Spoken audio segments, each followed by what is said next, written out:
If you've ever thought of quilting your own projects but just don't know where to start, I have the perfect first steps for you. I've put together a PDF guide. I call it 3 Steps Toward Freehand Freedom. These are the baby steps, but they can help you move past your overwhelm and show you that yes, indeed, freehand quilting can be learned. So if you'd like to snag this PDF, there's a link in the show notes, or if you're an Instagram user, just message me 3 steps. That's the number 3 STEPS, and I'll send you that link. Let today be the day you get started. It was really his mom. She's really taken the reins, and she's an amazing, incredible person, and just a savvy businesswoman.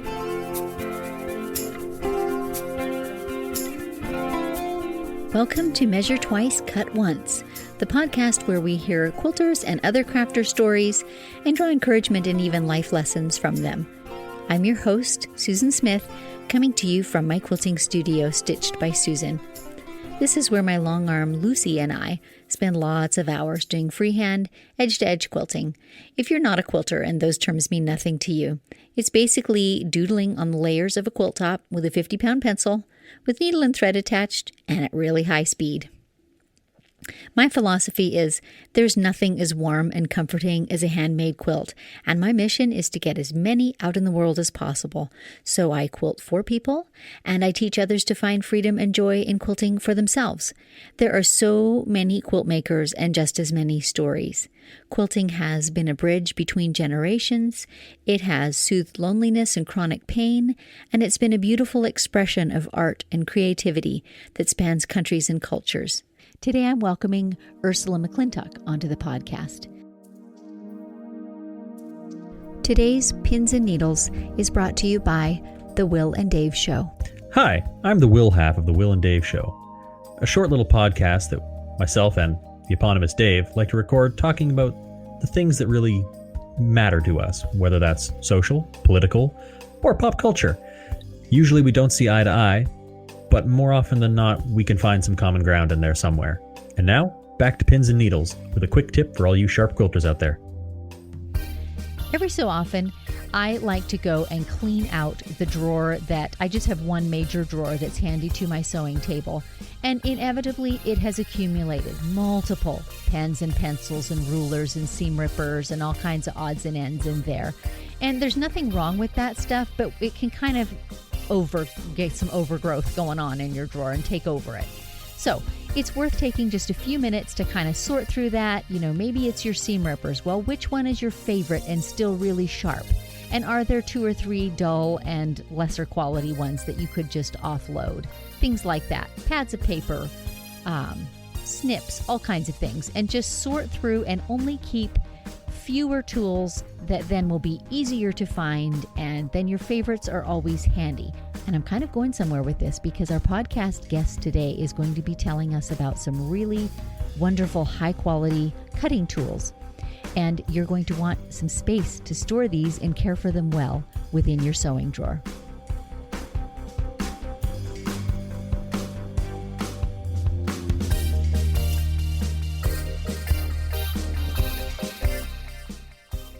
You all know I love my coffee.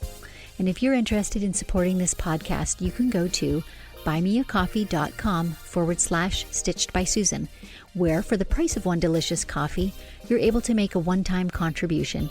This helps me keep batteries in stock for my microphone and enables me to keep bringing you these weekly episodes. Thanks so much for your support, and maybe take a moment now to refill your cup as you settle back to enjoy today's interview.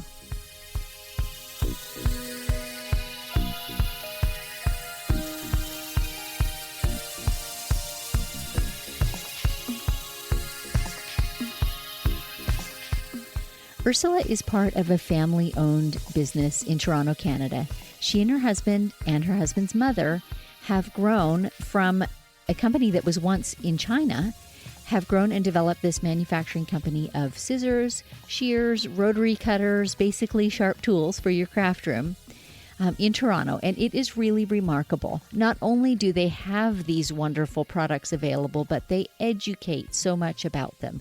So we'll be talking about that throughout the podcast, some of the places that you can go to glean knowledge about these tools that are so essential in your craft room. Today, I'm welcoming into my studio Ursula McClintock. Thank you so much for joining me on the podcast. Thank you for having me, Susan. It's my first podcast. I'm really excited to be here and to talk with you. This is going to be so fun. I first met your company and your products, I think, on Instagram and some of your posts there. So I would love to hear, before we really get into the products themselves, I would love to hear a bit more of the family story that's behind your company and your growth. Definitely. Even to me, it's been a really interesting story because I got to marry into this business.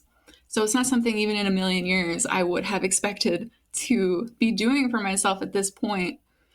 So if we want to go all the way back, so the company is 30 years old and it was founded by my husband's parents. And it was really his mom who brought the company to what it is today because unfortunately my husband's father passed away when he was young. So she's really taken the reins and she's an amazing, incredible person, just a savvy businesswoman. And it's impressive to see everything that she's grown.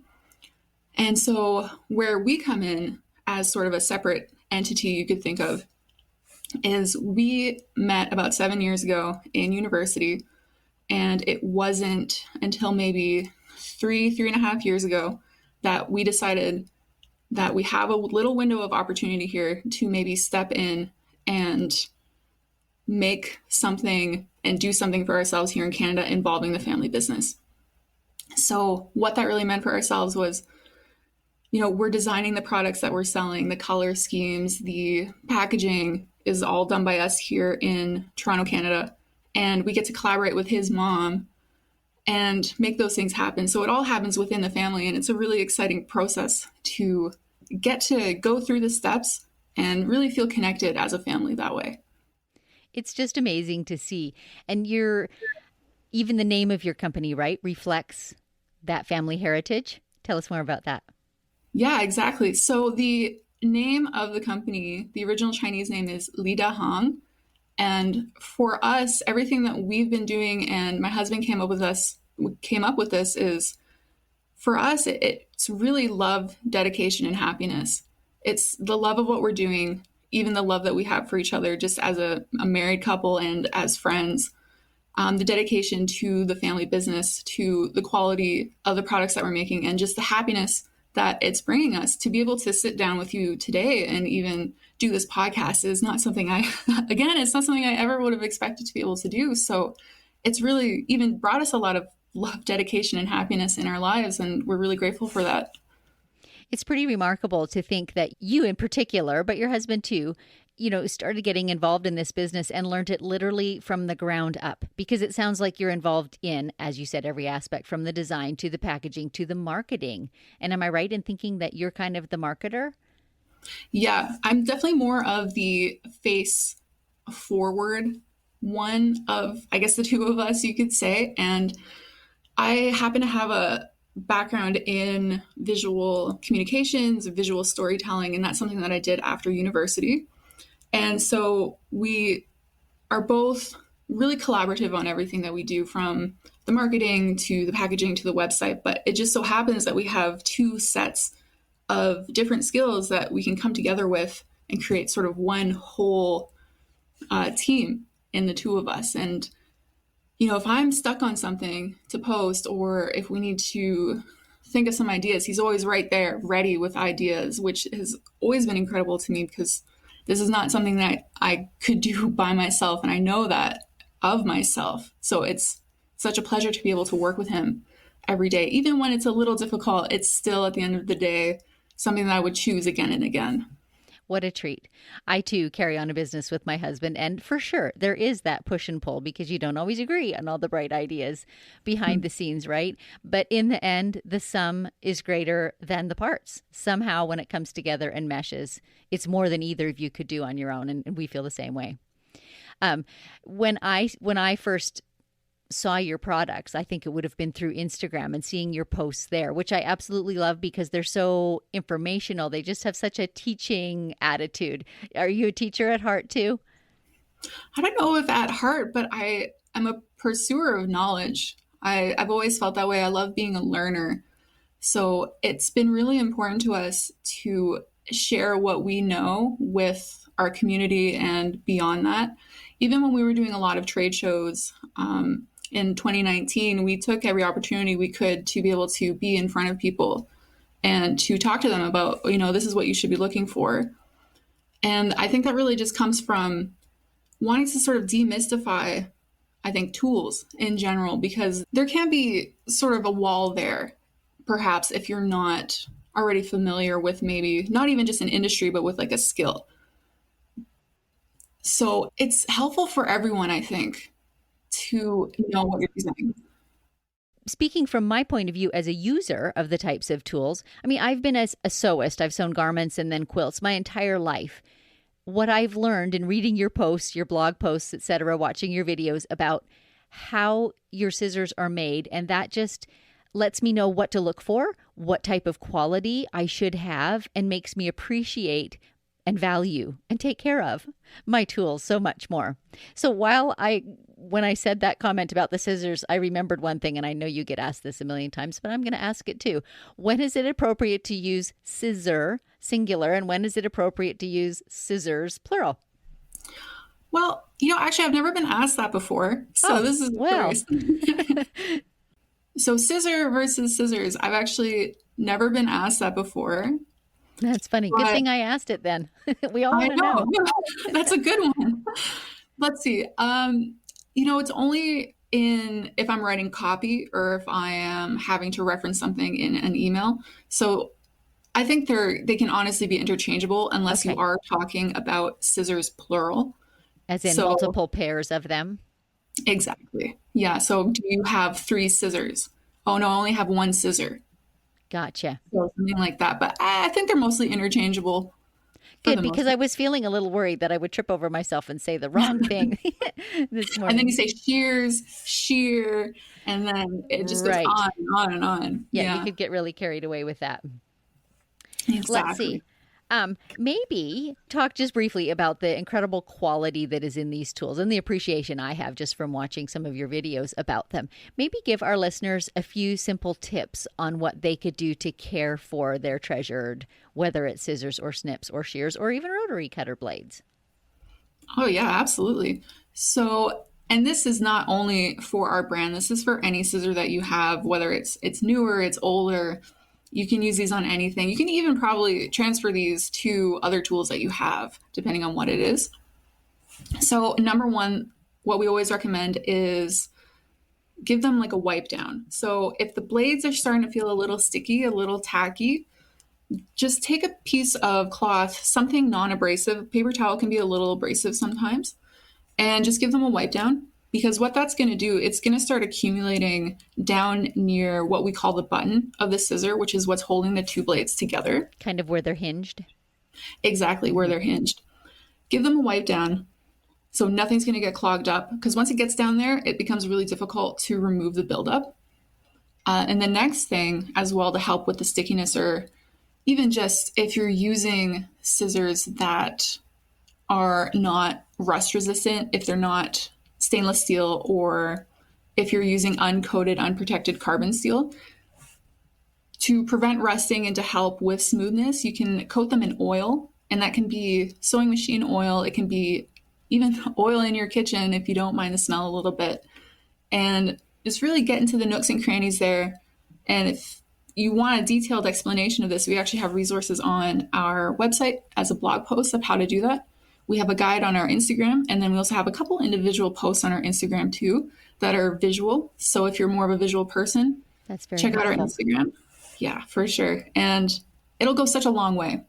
Now for storing your scissors, we have unfortunately heard, even I think more recently, maybe because people are at home more, of scissors kind of dropping and falling, and some emails of, is there anything that I can do? Or being stored in a container point down. Terrible. Oh, yeah. Yeah, that's, I won't even touch that. That's so bad. It is. You could accidentally just completely whack it off and down it goes. And in some cases, they're just not salvageable. because once you have damage to that button, or if there are a couple nicks in that blade, it becomes a little difficult to even sharpen those nicks out. And that's typically what the next step would be if you're trying to repair them. And then maybe trying to tighten the button as well, that could help too. If you have our scissors and our fabric shears, they come in a box. And we specifically designed the box so that you can keep them and store them in the box. Genius. I've dropped scissors that are in that box before and they were fine. Good to know. Yeah, because the foam there, it's going to protect it better than if there's nothing there at all. The pegboards, hanging them up, if you're careful, that's fine. Does it make me nervous? Maybe. But it's better than even just leaving them on a sewing table or crafting table and just waiting for them to kind of just drop off. Or for sure in a drawer, which is really common. Yeah, that's fine too. Maybe try not to have it knocking around with some other things in there. But if that's all you got, then that's that's kind of where I'm going. A drawer is not ideal because there inevitably is other things in there to bump around against. Okay, so if I was going to, because I'm a bit of a minimalist, so I would rather have one great pair of scissors than have 3 or 4, so ones. Mm-hmm. What should I start with? What's your absolutely favorite all-purpose one? Or do I really need to know what my purpose is before I pick my scissors? Well, if you are really looking for something all-purpose, I would recommend a 9 or 10-inch midnight edition or a traditional fabric shear. The carbon steel that we make them out of, and it's my preference. It cuts through the materials generally that I like to work with, which are a little bit more heavyweight. I don't work too much with thinner, slippery fabric. Now for quilters, it could be a little bit different, especially if you're doing maybe like wool applique, which can be a little slick sometimes. So then you might go for the stainless steel. Is that where you're going with that? Mm-hmm. Yeah, exactly. The angle at which the two types of scissors, the stainless steel and the carbon steel, are made, the blade angle, the cutting edge is different so that they actually grip fabrics differently. Okay, good to know. So a kind of funny example about this is if you have a thick leather or any kind of leather really, if you wanted a carbon steel scissor from us, I would actually recommend an 8 or a 9-inch. But if you were going for a stainless steel because maybe you prefer the weight, you prefer the handle shape in your hand, I would recommend a 10-inch or up. Because it's just the way that the weight of the scissor of the stainless steel acts and the way that the blade edges are cut or created rather. It's just sort of like a funny thing that they work better with different fabrics. But at the end of the day, when you're able to try them out, it really comes down to how they feel in your hand and what the weight is in your hand. Because if you have maybe some chronic pain in your hand when you're using scissors, or you have arthritis or anything like that and you need something lighter, then it's just so personal. But my personal favorite pair, going back to that, is the 10-inch Midnight Edition. Lovely. Okay, so define for us the Midnight Edition. I absolutely love them, but you have several different finishes. So give us a brief rundown of those, if you would. Sure. So the Midnight Edition is our signature black series of scissors. It covers our Midnight Edition fabric shears. It's also on our Midnight Edition thread snips. Our rotary cutter is also black. We've just recently have our Midnight Edition rotary blades as well. It's the same coating on a carbon steel blade, so it's kind of the same cutting power and sharpness that you would find on our Midnight Edition fabric shear. And it's on our pinking shears as well. So we do have a set of that. And then the other colorways that we have are our classic sort of colorway, which is the silver that you can find on the classic stainless steel fabric shears, and then also the traditional fabric shears, which are essentially the same scissor as the Midnight Edition. They just don't have the black coating on them, and they have a rubberized handle. And we have our Prism series, which is, some people call it oil slick. I always think of a rainbow, which is why I named them Prism. But I can see definitely the sort of oil slick reference. Well, the oil slick is not quite as cool of a name, let's face it. It's not. No, it definitely is not, but I can see the resemblance. And that's on our stainless steel fabric shear, the 9.5 inch, on a snip, on a pinking shear as well. And then we also have our Imperial colorway, which is gold, and that's on a snip and a pinking shear. And then we have the little Imperial scissors as well, though I wouldn't necessarily group them together. They're kind of different things. Right. Yeah. Right. They're so pretty. And listeners, you've got to just go and view the website or Ursula's Instagram account for the company. It's just, they're so remarkable, and there's so many great tips. Recently, there was a couple of photos that I was just astonished to see, because this is something I didn't know, but you were showing the blades of the scissors straight on and demonstrating how they're curved and how the one is concave. Those pictures just gave such a clear illustration. And, you know, we're used to just the dollar store variety of scissors. I am, for so many purposes. And I look at those and I just go, aha, that's what makes a really good fabric scissors really good. So listeners, go and check out lots of those posts. You can learn a ton about scissors just from reading Ursula's Instagram posts, honestly. Oh, you're so sweet. And we have a couple of series, I would call them, of informational posts that have been up recently regarding like what goes into each scissor. We have a factory series going on in a blog right now. So if you're really into tools, or you're not yet and you want to be, yeah, they're good. They're a good place to start. Good place to get the details.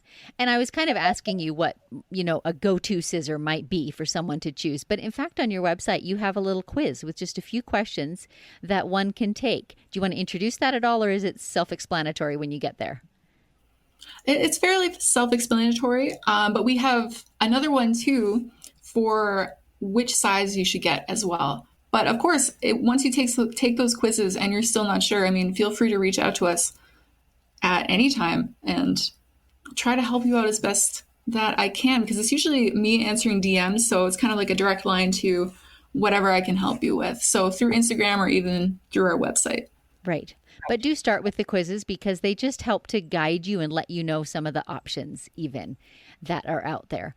So maybe it's a good time to tell our listeners where they can find you in some of those places. Sure. So we're at ldhscissors.com and ldh_scissors on Instagram, LDH Scissors on Facebook. And we're working on a Pinterest right now too, so watch out for that. Nice. Love Pinterest. Love me my Pinterest. Oh, me too. So many hours of just, oh my gosh. This is the problem with social media, is there's so many good things out there. How do you divide your time between everything you want to do? So actually, I do come at Pinterest from a different angle. I'm not much of a viewer of Pinterest. I'm a pinner. And so I find that within the quilting world, because it is very visual, you know, Instagram's an obvious tool that's handy for building a business, but so is Pinterest. So I will check out your account, see how you're doing, but it is really great, and it's a great way to reach people, honestly. And because you tell your story so visually, I think you'll find it really helpful. Oh, brilliant. I can't wait. Yeah, have fun with that. Maybe tell me, you know, when I have quilters on here, we often kind of end the podcast with what has been their aha moment or their life lesson or the season that quilting has helped them through. Well, what is something maybe in the growth of your business or in the process of changing countries, or, you know, is there something there that has been a pillar that has been memorable, some wisdom that you'd like to share with our listeners? It's been... the journey that we've been on since we kind of started this has kind of been all-encompassing. And by that, I mean so many different things that I have been doing in my life prior to this, creatively, even when it comes to, you know, writing. Writing has always been a big part of my life, as well as reading. And that's what I went to university for. So doing that, even throughout school, doing art, everything has sort of come together in a really unexpected way. And I think that's been such a big lesson that I've been, I think, really fortunate to learn at my age, that these things have come together and I never meant them to, but it's worked out. And I think that's something that I hope people can sort of take away from their creative process, is that it doesn't have to be about the hustle. It doesn't have to be about getting something done as fast as possible, trying to be the best, trying to do this, that, or something else right now. Just really trying to enjoy the process and seeing where it takes you. That's sort of been the biggest lesson, especially during lockdown. And in Canada, in Toronto, the lockdown has been long. It's been really, really long. Mm-hmm. So that's something that I've tried to really grasp and enjoy as much as possible, and not be as hard on myself necessarily as I might have been in the past. Like, give yourself a little bit more patience, a little bit more self-love with what you're doing when it comes to anything that you're doing. And also, if you're putting it online too, I mean, people are harsh. They can be harsh critics, but can be. The communities that you can find online are so valuable, so precious, just priceless. The people that you can meet in growing yourself and growing your craft, and whatever that is, if it's quilting, sewing, weaving, writing, anything like that, just please enjoy the process, and your journey is not going to be like anyone else's. You're going to find your way, and it's going to come together. And here I am at a loss for words again. What I'm trying to say is, expect the unexpected. Be ready for some surprises to come around the corner at you. Yeah, well, embrace what you can. Sorry, go ahead. No, you go ahead. Embrace what you can, as long as it's not hurting you. Exactly. This has been a real pleasure. And yeah, it's Instagram. It's that creative community that enabled us to meet each other. And this is so fun. We might not have in real life. Although I will add, I was born just outside of Toronto. So, you're kind of in my old stomping grounds. So. Ooh, but Toronto's a big place. It's a nice day today too. Wonderful. Well, thanks so much for joining me. I'll let you go enjoy some of the sun and get on with what you need to do today. But it's been a real pleasure chatting with you, Ursula. Thanks so much. And you too, Susan. Thank you. And thank you for tuning into the show. If you enjoyed this podcast, please consider taking a moment to leave a review on Apple Podcast or the podcast app of your choice. It really helps other listeners to find the show so they can hear these stories too. For information on the classes I offer or quilting services, please see my website, StitchedBySusan.com. If you're a long-arm quilter and looking for freehand tips, take advantage of the live and unscripted events hosted on my Facebook page and replayed on my YouTube channel, Stitched by Susan. And if pictures are your preference, check out my Pinterest galleries of edge-to-edge and custom quilting projects. These direct links can all be found in the show notes below. So, until next time, may your sorrows be patched and your joys be quilted.